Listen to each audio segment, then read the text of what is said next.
listening to the All Things Geekery podcast. This is episode 1 of season 3. Welcome to the new year.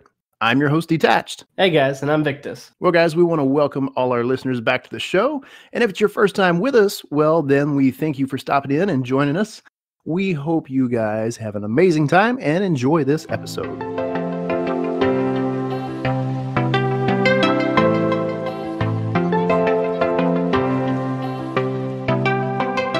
Well, guys, in this episode, I'm excited to talk about our first ever giveaway. We'll be talking about that, and we'll also be talking about our first topic, which is setting goals and managing expectation, kind of in line with the new year.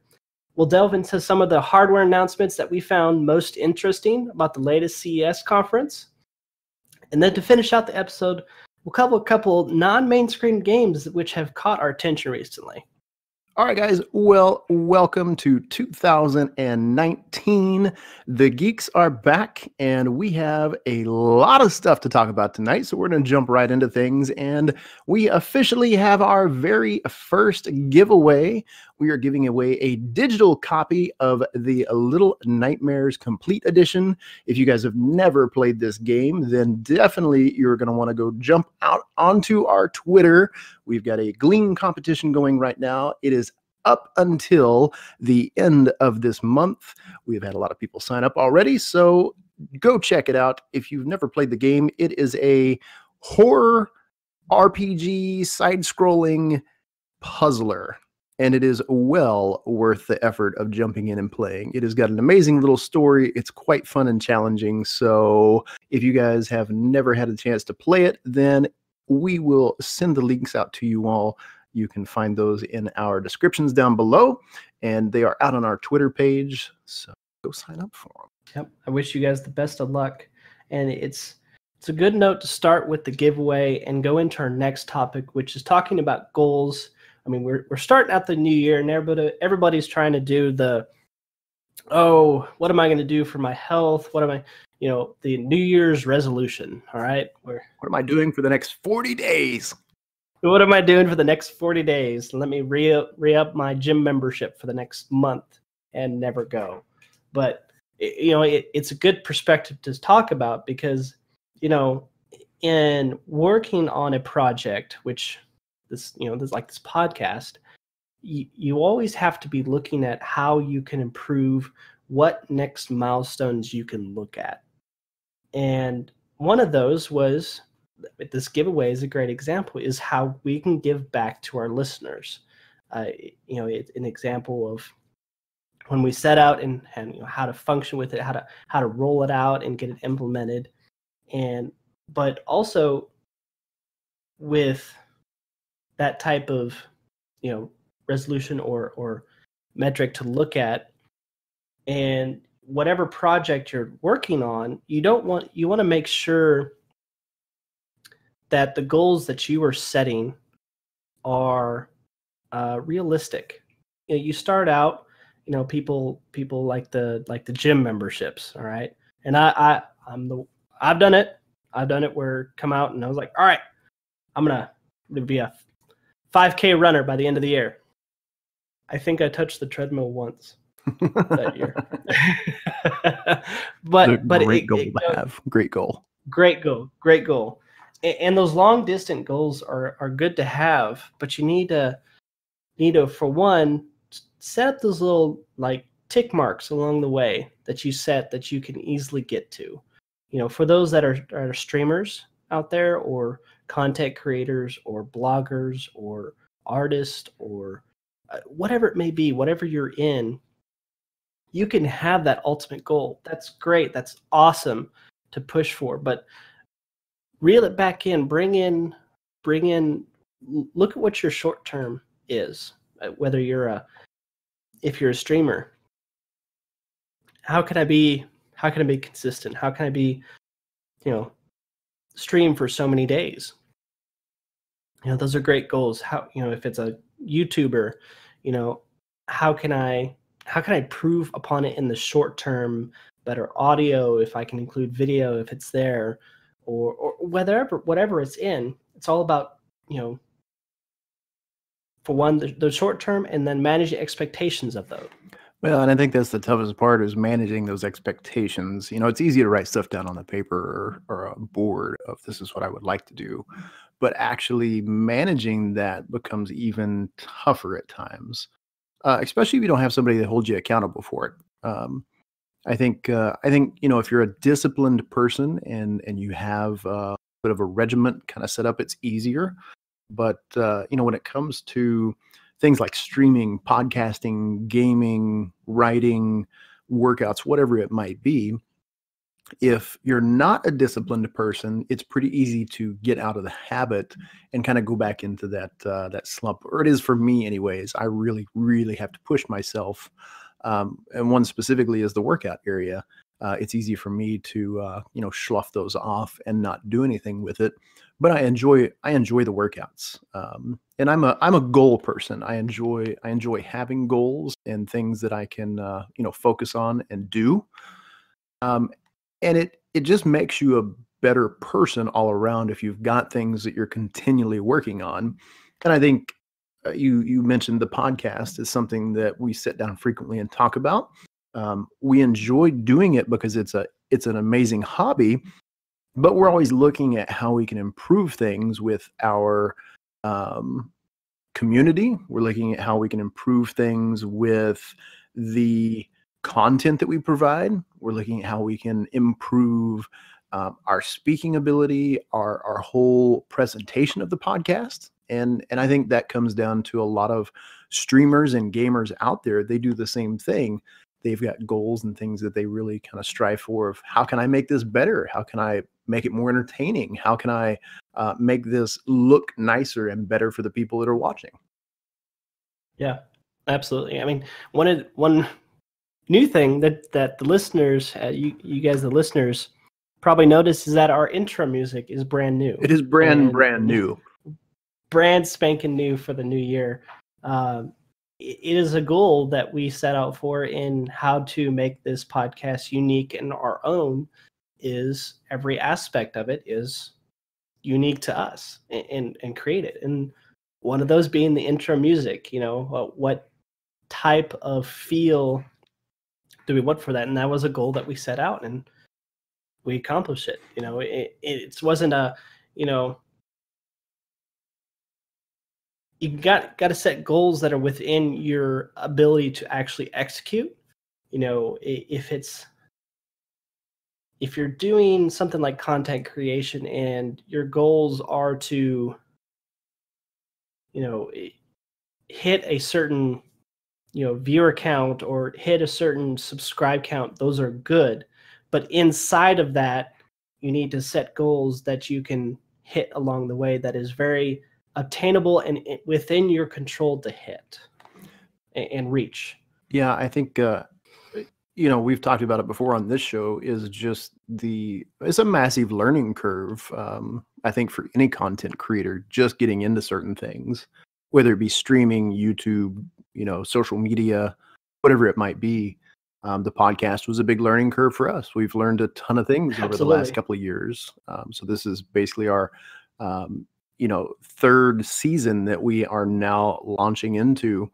And really this year for us has been a brand new of almost everything. We've solidified a lot of stuff for our graphics, the way our content rolls out, our schedules, and the goals. We've really sat down and talked about what this year wants to look like for us. This year for us, we've talked about having hosts on the show, actually bringing guests on the show, and really just kind of mixing what we've done up before. I think that that's one of those, you got to work on your presentation and make sure you, as the host, know what you're supposed to be doing before you can kind of bring that next piece in, because it's easy to mess stuff up. And I think, it's yours, it's ours. So we want to make sure it's done right. And that's hard to do sometimes because, this isn't a full-time job for us. We're not getting paid for this. This is a wonderful hobby, and we enjoy doing it. And we want to continue to grow the show, and we hope that it takes off. And we, we would love to do stuff in this realm in a larger fashion. We would be able to cover a multitude of topics to events one day, even. So yeah, we've got a ton of goals out there, and I think both Victus and I know that there are some that are achievable within just a short period of time, and then we've got some really big visional goals that are out there. But this year, some of the things like Victus talked about was a brand new intro song and outro music as well. Something we've wanted for a long time, and we just finally said, "Hey, we really need to do this." We stepped in and we found an amazing artist who did a fantastic job with this intro music. And you just kind of work your way into what does that goal look like for you this year. So our next one that I think we're really going to look for is who's going to be our very first guest ever that's going to be able to be hosted on this show. Yeah, absolutely. And to round out this topic, I mean, it really just comes down to that, we talk about the different goals, but when you set those goals, set a goal, or really, you have to jot it down on paper, think about it. If you're in a group project, you got to work out the goals with each other so that when you're working on it, you're not all over the place or you're just not attached to something, because those goals will anchor you, they'll anchor you and allow you to really focus on the next step, Yeah, I think the task list I got to do. Yeah, I think the biggest thing for us is we talk frequently and we basically meet each week to talk about what we want to do on the show, and that has really helped solidify everything. And we keep a task list. I mean, we've this is some background information for you guys, but just a little bit of how this show functions and what we do. Maybe we've got some fellow podcasters out there that are, got questions and stuff. But like we talked about, those goals start with, 1 to 2 things. Check those off the list once you get them. If you're satisfied with them, add 2 to 3 things to the list, and set yourself in dates. Like, hey, 3 weeks from now, we're going to have such and such graphic. It's going to be finalized. Here's when my show is going to go up. Start putting stuff on your calendars for you to kind of help keep track of what's going on. Set yourself up a Google Drive, something to keep track of documents. I mean, there's tons and tons of things out there that can really help organize how a show runs and functions. And outside of that, just even makes it more fun. Yeah, and that's the ultimate thing is make sure you're enjoying what you're doing. So, but talking about fun things and part that I get giddy about in transitioning to the conference that just came up, which is CES. Yeah. And all the future tech. I say that because it's really like a future car show. They roll out the car shows and the concept cars that come out. But with the technology that we see hit CES, it's going to come out. Whether the price tag on it makes it reasonable or not is a different story. It doesn't mean that the price tag is going to be reasonable at all. Yeah, most times it's quite expensive. I mean, you saw your name stays like Samsung and Sony and Nvidia and AMD come to stage. Your TV makers and monitor makers like ASUS. And there's so much hardware to announce. I mean, we could fill up a podcast and another talking about what it means for each and every hardware piece that's out there. And they demoed some smart home stuff and cars. But we have a couple listing here that, I pulled out in, because we're gamers, PC gamers and console gamers. It's really cool. There's even a fitness one that will detach here, through on here. But I saw it and I was like, ooh, but I'll let him talk about that. First one on the list, they always announce the laptops, but there's one that really caught my eye. And I want you guys to think about, would you game like AAA hardcore HD on a Windows Surface? No, right? You're like, what? No, it's not possible.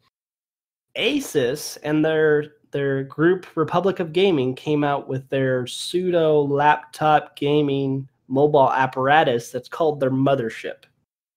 And I advise you guys to go check this out because the thing is wild.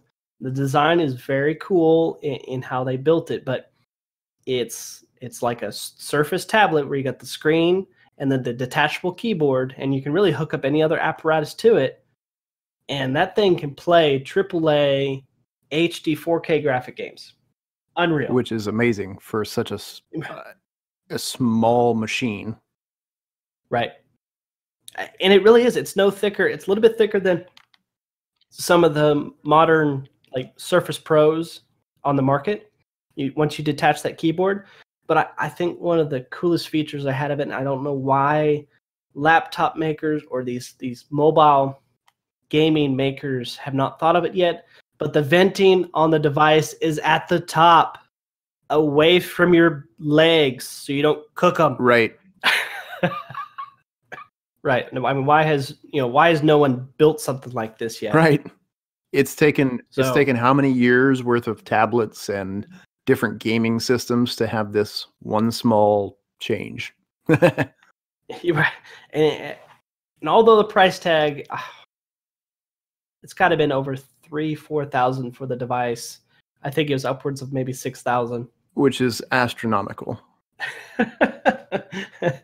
But it will be interesting if we start to see more mobile gaming systems that start building like that, where it's a top unit that not necessarily a laptop per se, but it's one you set up and could have the keyboard with you and you game on it.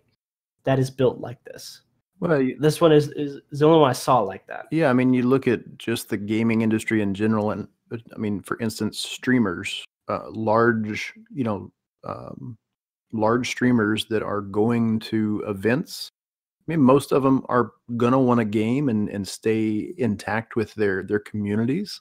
And this, I think, is going to be a pretty cool avenue for them because it's going to allow them to still connect and do some of the gaming that they enjoy doing, that they don't have to bring the big laptops or have some type of large machine with them anymore. They can do it on a mobile machine that is portable and it doesn't take up all their luggage space.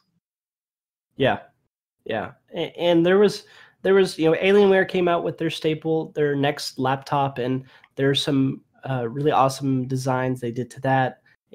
And I think about every laptop maker had their own version of a quote unquote gaming laptop out there. And they'll be priced accordingly, of course. They were showing off their ultra high end with the this other call out is that almost every single system up until AMD's announcement, which happened yesterday. I think it was yesterday, yeah. Had an NVIDIA RTX card in it. Whether it was a laptop, whether it was a desktop, they all had RTX cards in them. So I'm really curious how much NVIDIA paid them to, hey, put our card in there. But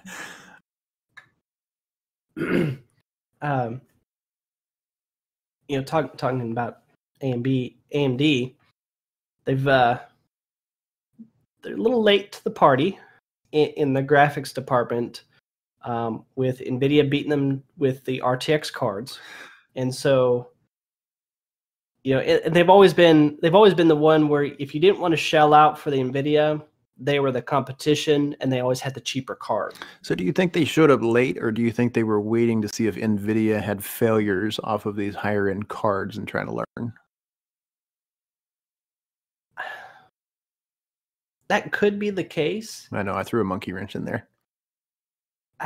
Yeah, that could be the case. But with their announcement of they had two big announcements. They had their GPU and their CPU. So we'll cover the GPU first. They announced the Radeon 7, which is their next ultra high end.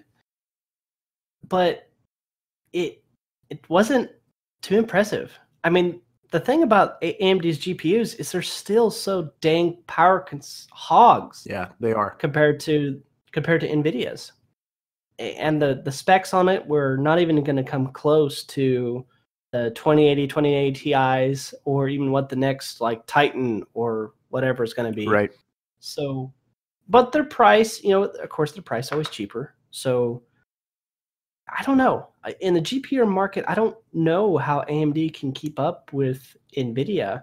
And of course, you were seeing all these builds with NVIDIA inside them. And yeah, I mean, personally for me, I would rather have NVIDIA tech for my GPU. I'm not an AMD fan when it comes to that. A lot of different reasons. I would rather spend the money for NVIDIA and know that the quality's there. And I think that's still a big toss up for a lot of gamers. Do I go cheaper and spend the money on something like an AMD card or an older NVIDIA card, or do I save up and get the bad boy that NVIDIA has right now? And just that's a tough topic. Yeah, and it's a double-edged sword, because if more people adopt and developers buy into NVIDIA and their proprietary software, which is now ray tracing, and they've come out with several before that have flopped, like the hair particles that was really advertised heavy when like Witcher 3 came out. Like, oh man, look at the hair. Yeah. Look at the hair quality. Yeah, where do we see that today? Nowhere. Yeah, there's nothing that's got that. Yeah, there's nothing that's got that. But with this ray tracing, its concept and its idea behind it in helping the GPU process more is much more alluring. And on that aspect, more people adopting the NVIDIA would allow it to flourish more. On the flip side, you would have a monopoly. So we would start to see GPU prices start to go up because there would be no more competition.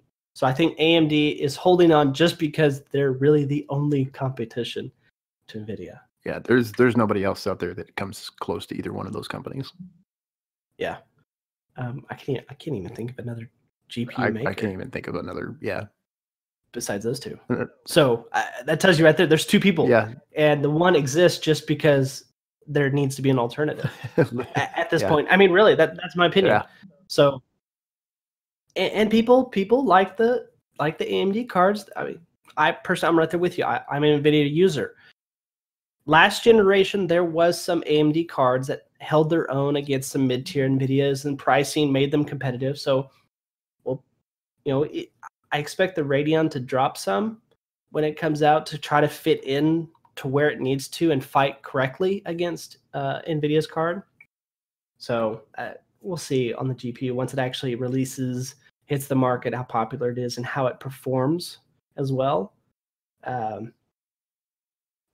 So I mean, we're talking about the GPUs, but in one area that AMD is looking like they're going to do pretty good on against their competitor, which is Intel.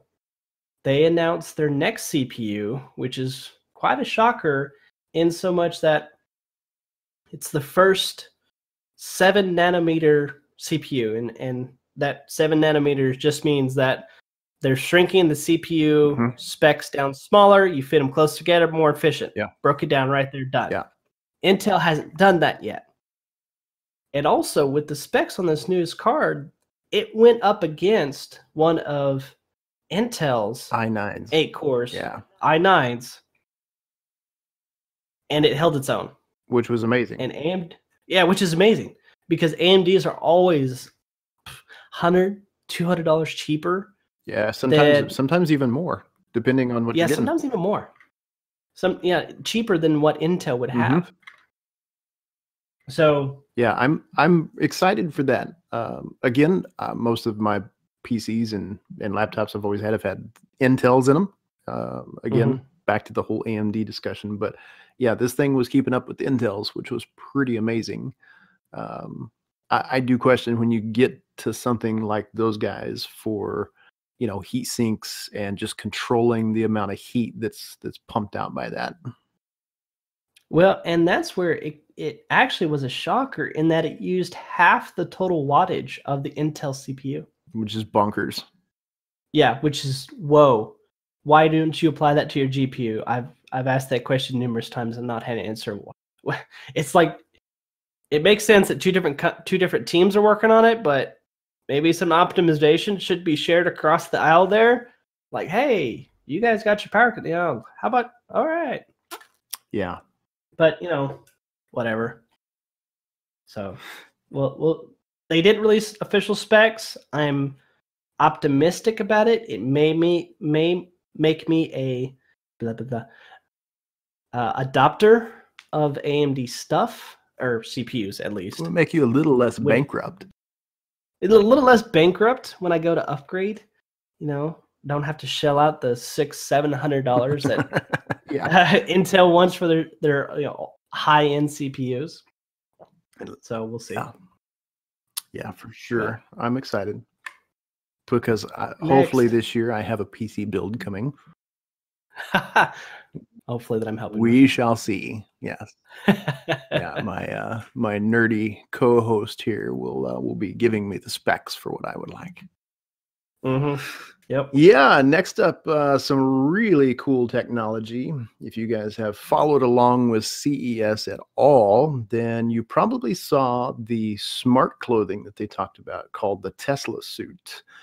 Basically, this is the world's first integrated smart suit. It is a climate-controlled motion capture suit that you can wear. It's got a haptic feedback system. Basically, all that breaks down into biometrics and movements. So this suit is meant for VR and augmented reality, but this suit allows you to feel textures and things within this virtual reality, augmented reality system. Which is absolutely flipping mind-blowing that we have this. Yeah. Just the technology that goes into this thing. If you've ever watched the movie Tron, then you have seen... I was thinking Ready Player One. Or yes, Ready Player One is actually a better idea of what this thing looks like and does. So this whole suit, basically it gives your body some type of biometric electrical stimulation, and it comes in. It's got software that comes with this suit. It's mind-blowing. It's got a motion capture, I guess, avatar system, you could say. So as you're moving on, the real world, your character inside the VR and augmented reality world is moving and capturing that motion that you're doing, which is pretty awesome. The whole climate control thing is really cool because, it allows your body to feel different temperatures within the system. If you're in a colder environment, then the suit gets colder. If you're in a hotter environment, the suit gets hotter. That's absolutely mind-boggling to me. Just looking at this thing, and really, if you guys have watched the latest Ready Player One movie, and there's a particular scene in there where what is it, Exo 1 suit, I think is the name of it. It's like the ultimate high end where you can feel every hit, every bullet, hit you as you play in the virtual world. This thing screams that suit in what you're looking at and all the descriptions of it. And I gotta say, it'd be really cool to have something like this and go into an arcade that's built around virtual reality. Yeah, to be able to have an arcade that would have these suits in it, absolutely amazing. Now, if you go out to the Tesla suit site, you will never find a pricing page. You have to get a quote for these things. They did not release pricing at CES for what this suit would cost, but they did demo it. And if you've not watched the video, then I will find the link and we will post that in the show notes so you guys can check it out. It's definitely well worth a watch for what this could do in the future. Yeah, I will have to go watch that because I haven't seen the actual demo video of it. Yeah, I mean that looks really cool. We're talking definitely future tech for a lot of different applications and things. This really reminds me, there was a movie back in the 90s that used you had a helmet and these gloves that you could put on. I can't remember the name of the movie, but within this virtual reality world, you could move files around. You could set up virtual boxes for transferring different things. And there was some hacking and different stuff that went on, but it was all right around the virtual reality. And which is funny that we're talking about virtual reality, because our very first episode that we ever did on this show was around basically what happened to virtual reality and where it went. So it's kind of cool that VR stuff is coming back around now. Yeah, and not actual broken VR stuff like, you know, the Nintendo Power Glove or something like that. Yeah. Like actual stuff that works and would be amazing to have. Yeah. That, I mean, that's really smart cool. clothing. Imagine a whole world of just people walking smart clothing. It's the future. I mean, it is. You get the technology that can power it and keep it supplied with power for a good period of time, and it'll happen. So I'm actually going to fill out a contact form, and I want to see if they would send me anything for a quote on this. Okay, it's asking for my name, my email, and said your project and area of interest. What could the project be? Why is it even asking for a project? So if they're asking for a project and area of interest, maybe it's a select group. Maybe they have to do some type of interview to find out what it's going to be used for. Probably. I'm sure these aren't just sitting on the shelf ready to be used. Right. And with something like these, the way these things look, it almost got to be fitted personally for you. Like there's not just, hey, small, medium, large, extra large, etc. There's a somewhat of a custom fit have to be done, which, thinking about that, the price of that suit just went up hundreds. Yeah. Or more. Thousands, maybe. Tens of thousands, probably. Yeah. However expensive that suit is. But I think, yeah. I mean, that we're watching that movie Ready Player One fold out. Now I feel like watching Ready Player One. I do too. I think I might go ahead and put that up after we get done with the podcast. But go ahead. You were going to mention something. Yeah, I think, there's definitely some highlights from CES. The Tesla suit for me was one. I think some of the others was the massive flipping Samsung reveal of their new TV. Like, holy bananas, I need a support wall with metal bracing behind it to hold this thing. It's so big. Yeah, I saw the article pop up, and it was like, Samsung debuts massive 219-inch TV. I was like, what? What are we talking about here? And usually we'll see some astronomical claim from Samsung, Sony, LG, Vizio out there, and it's just for the show floor, and it never gets said anywhere as far as we can tell, or for like the big convention centers, right? Yeah. That they spend tens of thousands of dollars per monitor.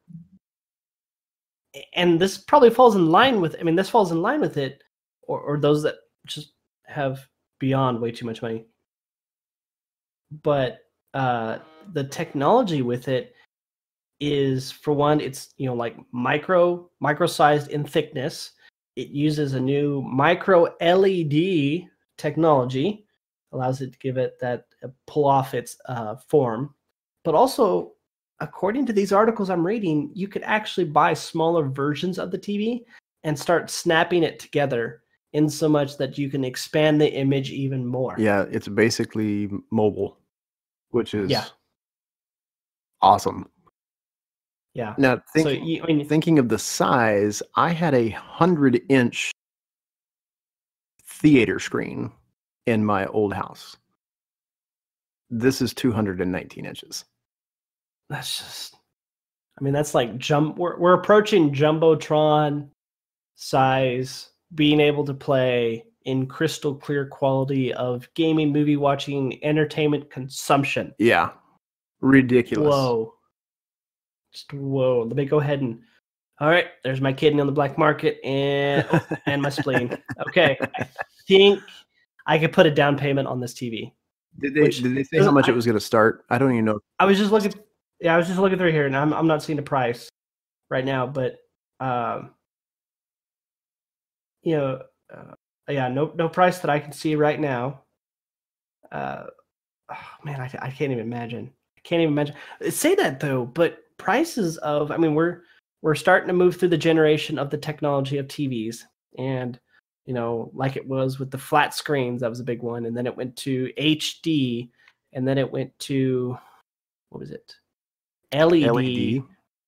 Yeah, LED was the big push, and then now we've got the resolutions, right? Yeah, we've got the OLED or the QLED. Yeah, which those are expensive, but also gorgeous TVs. Oh, just gorgeous. Yeah, the level of clarity you get from those TVs are bonkers. You're gonna pay a pretty penny for them as well. Yeah, absolutely. But it's even mind-boggling to think about. I mean, so within that technology, then you have this other side, which is the resolution of the screen. People announced 8K television, or I mean, there's been some talked about, but mainstream 8K televisions. What in the world? Yeah, I mean, we had to see it coming because 4K was basically becoming the staple of any TV you were to buy on the market. Yeah, and they're getting stupid cheap on 4K. Yeah, the technology has really changed a lot, and the amount of accessibility that people have for these different TVs is crazy. I mean, what was a 4K TV, say, 3 years ago? Thousands. Yeah, and now they're, some low hundreds. Yeah, easily. Some of those smaller 4K from if it was during Black Friday, some of the even main brands of TVs had for couple $100. Yeah, you could go pick up TVs, which is so it's just crazy cool. Yeah, in how fast the TV technology is moving. In some areas, technology has kind of slowed down in the progression, but TV technology is continually moving forward. So, just wow. I got my 4K TV. I think I'm good for a little while. I don't want to break the bank. So Yeah, I will not be getting a 290. No, I've got a really nice 4K TV. I'm good with it. I don't need to upgrade anytime soon. I need to upgrade my PC. That's what I need to focus on. Yeah, but it was a good eye-popping when I read that announcement from CES. Two other announcements that at least hardware that I've kept up with, just because we just entered the era that I want to be in with the VR, and with the Vive Pro and their adoption to wireless, it really brought me back into VR, in that it proved to me VR can be wireless. Because I know people have said it, that you get the VR headset on, the cable goes down back, you don't ever notice it, but it defeats the points of the mobility of VR. To me, not people play it and they say you forget about it and you have a lot of fun. I'm not gonna disagree, but if I were to ever go into VR and have that device sitting here with me, it's going to be wireless. And Vive actually announced 2 more entries into their brand, which is the Vive Cosmos, which it's still corded, but it's a lower priced version of their Vive headset to be able to market to the masses. And they also announced their Vive Pro Eye. Same features as the Pro previously, but now it has eye tracking, which is so weird to think about. You have eye tracking in a tiny little goggle headset. Yeah, that's crazy. This is one piece of the show that I didn't actually get to see, but I did hear about this, which is cool. Yeah. And have you ever messed with eye tracking technology? I have not. I've never had the chance. I've watched people play on the games, and they'll have eye tracking monitor their TV, And the way the Vive Pro uses it is to reduce the hardware strain on the headset because it doesn't render as much detail outside of where you're looking at in that picture. So it can kind of conserve energy, which is really cool because your eyes would never tell the difference because you're focusing on one spot. And if you try to focus somewhere else, well, it adjusts with you. That's crazy. But unbeknownst to you, outside of that little like exact area where you're looking at, it's reducing the resolution because it doesn't need to. You can't see it, right? Yeah. It's just, wow. So no telling how much that can be. I mean, the Vive Pro right now is like I think $1,300, which is like way beyond mainstream VR where people want to be at. You know, we're looking at about the couple hundreds. Yeah, 1,300. I see the cost. Pretty expensive for that. Pretty expensive. So I expect it to come in at that, if not a little bit more. But it may just be the next iteration of the brand. You probably see the Vive Pro last gen kind of phase out. The Cosmos, though, because it has less features, it doesn't have the built-in headset, doesn't have the eye tracking, but it just has the Vive mechanics to it. I see it coming in at a couple hundred or more to be able to be sold to people so they can enjoy VR. Yeah, not just the high-end shoppers. Yeah, not just the high-end shoppers that have the money to spend on that. So, and then last one on the list was one everybody saw coming, which was since the announcement of the RTX cards, we're just missing all the little siblings of the RTX 2080, and the latest one was the 2060. Yep. And so, you know, the NVIDIA was there. They announced that, which wasn't a surprise. It was it was expected, and the specs on it as well, because it's the entire line, and it's a cheap version of a card that still does ray tracing. Yeah. Like I said, the ray tracing technology is really cool. Mm-hmm. I wish it wasn't proprietary just because everybody could use it then. Yeah, unfortunately. But this does give an NVIDIA a hands up in that they have a cheaper card, a couple $100 card that people can buy and still get the ray tracing effects out. Yeah, they've got some entry level stuff now, not just the elite, which I like. Yeah, not the 2080 Ti, 2080, and the 2070. Yeah, that's $900. Wow, the price $900 to $1,000 cards for some of the lower end things. Yeah, that was the TIs on the 2080s are pretty expensive, and even the 2080 itself is pretty expensive. Yeah. So, yeah, the CES was another lot of future tech announced. Man, that Tesla suit. So cool. The Tesla suit was really cool. And I'm actually, the one last thing here really quick, a big shout out. I think this was amazing marketing from Apple. Apple wasn't actually at CES, but they had a giant muraled wall on one of the buildings as you were walking in. And the message that they put up on the wall was around how good their bit encryption was on their phones. I think it was a really smart play by them. Like, hey, we don't really, but oh, by the way, just so you know, we're really good at what we do. Right. Yeah. Okay. So I saw an article that had that Apple spot on for ads or something like that, and I read the moniker, but yeah, that's really cool. Yeah, I thought it was a good job. That's how Apple. Yeah, good job on the marketing. I will make a call out that they haven't really progressed in technology in a while, but it's been quite a few years. Yeah, definitely quite a few years. They've played off of that original a little while. Yeah, they the iPhone and Apple users that are listening right now are yeah, they're completely hating. I know we just lost a few listeners. Really, yeah.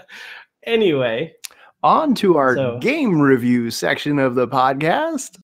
Game review. Wait, we have a game review? We do have a game review. Do we? We do. We're starting off with Ashen.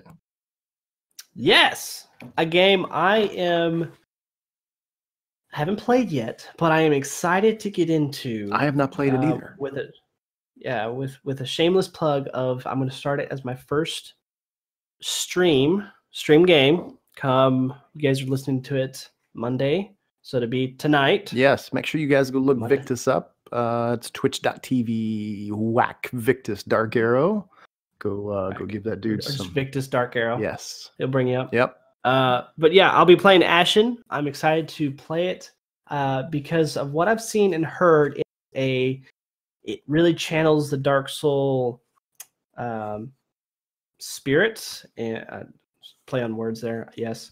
The Dark Soul spirits. Spirit. The Dark Soul.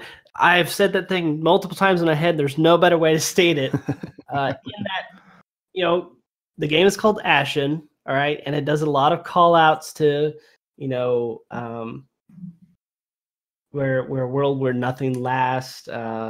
So and you have the combat is very the Dark Souls like, where you can roll around. I don't know that you have invisibility frames or anything like that. Very mechanical based combat system from everything I've seen. Yes. And those are some of the most frustrating moments in games. You think you've done it correctly, and then you get rotted by the bad guy. Yeah, which I thoroughly enjoyed the Dark Souls series, and don't get me wrong, I had more than my fair share of almost controller throwing deaths in the game, but I had a lot of fun, and Ashen calls back to that, and that has me excited. Different art style, which is really cool. It's yes, kind of what shell shaded. I would a little bit polygonal. Yes, polygonal. Another good term for the art style used. Yeah. But just to give a synopsis of it, I'm going to read off what Steam describes it. Ashen is an action RPG about a wanderer in search of a place to call home. This is a world where nothing lasts, no matter how tightly you cling to it. At its core, Ashen is about forging relationships. Players can guide those they trust to their camp. Together, you might just stand a chance. So, it does have a multiplayer aspect, though I've heard it is not well implemented. Yeah. So that's kind of a disappointment. But as single player, though, they've in what they've done into kind of mimic having another person with you, because you always have a pseudo computer party member with you that helps you along, helps you get to places. So I'm really excited to. It's raving reviews on the game. Yeah. But let's talk about one that you have on your list. Yeah. So if you guys are some old school, say around 1999 to 2000, you probably played a game on the Dreamcast. There's a throwback. If you guys know what I'm talking about, then drop a comment, a like, because I want to know how many of you actually had a Dreamcast back in the day. I had one. Wish I still had it. I love that system. The game was called Shenmue. And if you don't know anything about it, well, it was set back in the early 80s around a teenage martial artist. His name was Ryo Hazuki.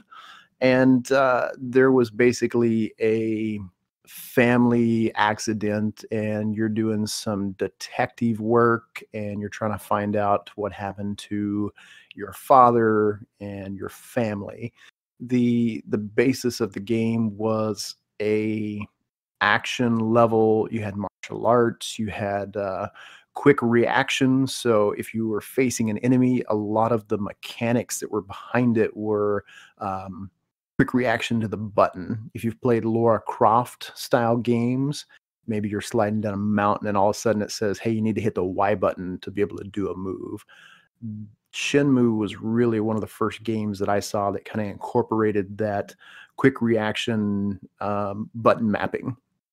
So along with that, it has been a very long time since Shenmue 1 came out in 99 and Shenmue 2 came out in 2001. I don't remember the time frame. So you're looking at 18 years later, we are finally getting Shenmue 3. It's supposed to be launching August of 2019. Now, to give you a little bit of background, the third one is going to be picking up right after the second one left off. And your character, Ryo, has journeyed over to China.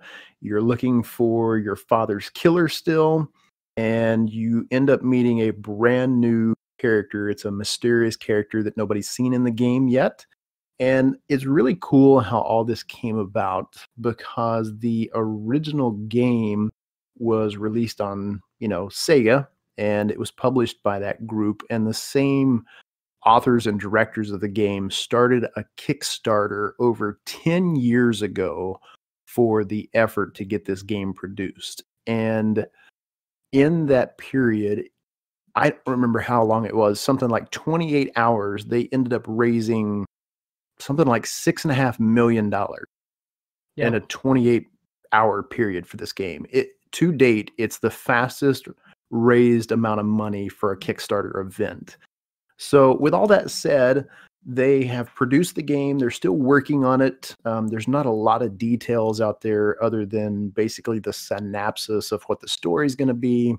And if you've played the game, then I highly recommend going back and, kind of watching some of the videos and seeing it. I really do wish I had the game still because I would love to go back and play with them and kind of see that story again.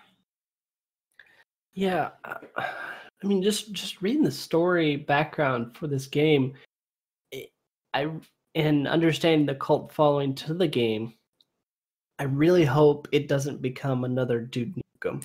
Yeah. What happened to Duke Nukem Forever? That was a very sad story. Yeah. Yeah.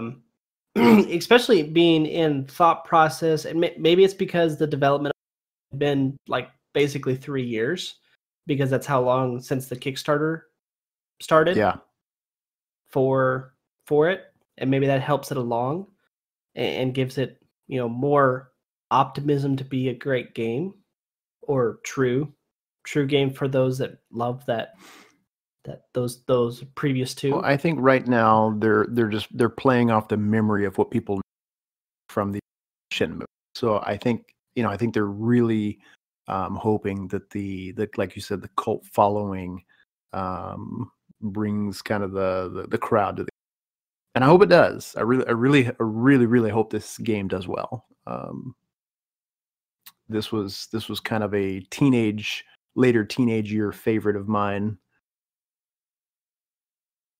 Yeah, judging by the last trailer we had was 2017. Yeah, it's kind of a teaser trailer. Yeah, teaser trailer. It looks promising. It was just a teaser trailer, so yeah. Whether that was actually game video or not, I doubt that was game video. That was, probably straight up just rendered specifically for that. Yeah, but we'll see. It's good they have a release month, day. Yeah, they actually have a date for when this is coming out. So that's very promising. I hope. Yep. I hope they're doing it the right way, and I hope they have a successful launch, and we'll see. Yeah, and hey, depending on how much you like it, usually we're in sync. I may check it out. We shall see. We do have different game interests for the most part. We do sync up on a lot of things. Yes. And this is one we're both very excited about coming up next. This one's going to be really dadgum good. Yeah, and it's watching people play it. I'm a big. I like the strategy of card games and how they. I used to play Pokemon. Used to play Yu-Gi-Oh. Mm-hmm. I dabble a little bit in Magic the Gathering, which was probably the one I loved most because of its even more in-depth strategy required, and all the Pokemon and Yu-Gi-Oh players just raged at that moment. But the different game genres out there have adopted different type of trading cards. You had Elder Scrolls and their Legends. You had Steam just came out with one, Artifact. Oh, Artifact. Yeah. Artifact. And Witcher came out with Gwent. It was a card game in Witcher that you could play. Some people loved it, some people hated it, and I never got into it too much, mostly because I haven't played through all the Witchers to fully understand Gwent. Yeah, I never played all the Witchers either. I played most of the second one. I've played a little bit of the third one. Yeah. So I didn't really get a good grasp of the in-game Gwent, and they even broke it off and made their own Gwent game, which was, according to some people. But this game that I'm excited to play, and people, it's out and people are playing, is called Thronebreaker. Yeah. Which is part of the Witcher universe, and it's based around a modified version of Gwent per se. But the best description that I've heard people say is a card game wrapped in a shell of an RPG. Okay, and I'm gonna state off here the kind of the story and theme of what you're experiencing in Thronebreaker. Talking about mainly the story, which is really cool because it does actually have a story and it's really good. And if you go out and look at reviews about it, it's just flying colors in reviews. Oh yeah, it's knocking the critics' socks off with the reviews this thing's getting. Everybody loves it. But the story is, the world stands on the verge of chaos as the tension between the power-hungry Nilfgaardian Empire and proud northern realms grow. Facing an imminent invasion, Meve, war veteran, Queen of Lyria and Rivia, is forced to once again enter the warpath and set on a dark journey of destruction and revenge. In the description of the game, Thronebreaker is a single-player role-playing game set in the world of The Witcher that combines narrative-driven exploration with unique puzzle and card battle mechanics. And really, you take control and you play this Queen Meve throughout the game.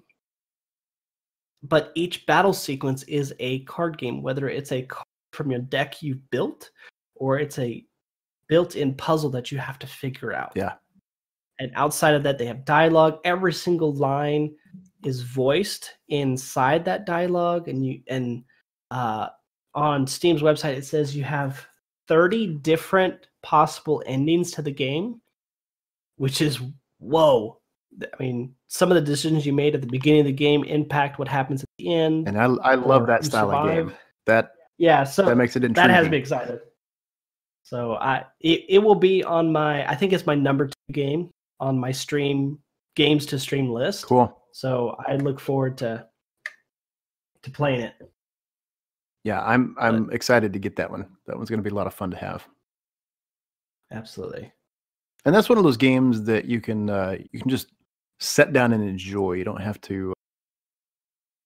I think some games you can play, and if you go too long, you lose the story and you lose the kind of momentum in the game. I think this one's gonna have a little bit of both. I think there's some casual with it. I hope there is. Yeah. Well, and it's not a 100-hour playthrough RPG game like, right. Its namesake universe, The Witcher, and like Witcher 3 pulls you through. But it's shorter, but within that, each part of the story is, keeps you engaged in it all the way through. Yeah. So I would say once you get started with that, I'm gonna say people are gonna have a hard time stop playing the game to figure out what happens next. How can I build up my deck better, and what happens next in the story? Yeah. So yeah, it'll be exciting. Really love games like that. Yeah. And the last one on my list is actually one I'm playing through right now. Older game, surprisingly. I'm cleaning up some of the backlog. This one is from fall of 2016-ish. I've had it since it came out, and it's Mafia 3. If you guys ever played the Mafia series, it's been a while. for Mafia since they've had anything come out. I do believe there is a Mafia 4 planned. I don't know any details about it.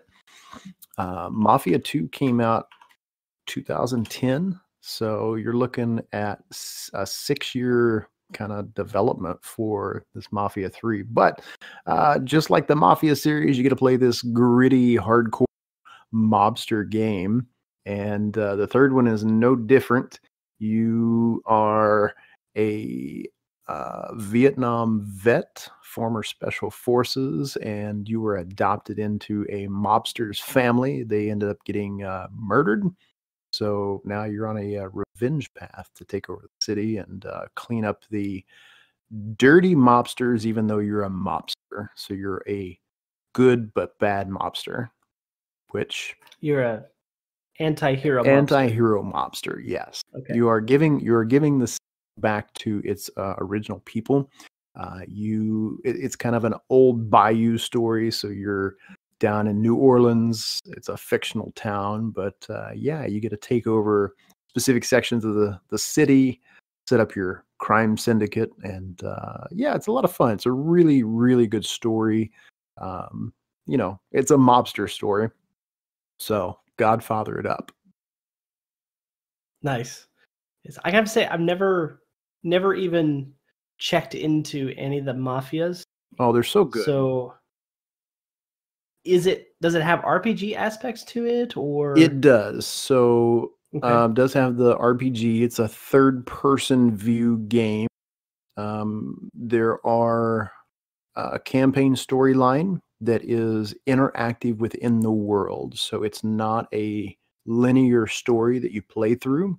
There are these unlockable moments for the story depending on what you're doing. So there's lots and lots. It's a very large open world. You can explore and pretty much go into any area that you want with it, depending on who you've talked to and spoken with. It may unlock something else in a different subline of the story. So it's not this one and done storyline. There's lots and lots of things to do. Well, guys, that wraps up the show for this evening. Our game list that we've got, we're super excited about. Some of the new technology coming out. Definitely going to be a fun year. We're excited for 2019, and we're excited about you guys as well, because you have definitely shown a ton of support over the last year. Excited for 2019, and we just want to give you guys a big thank you. We really, really appreciate it. Absolutely. And like we mentioned at the top of the giveaway, it's one of those ways we can say thank you for tuning in and listening and give us the support. Let us know that you enjoy the content.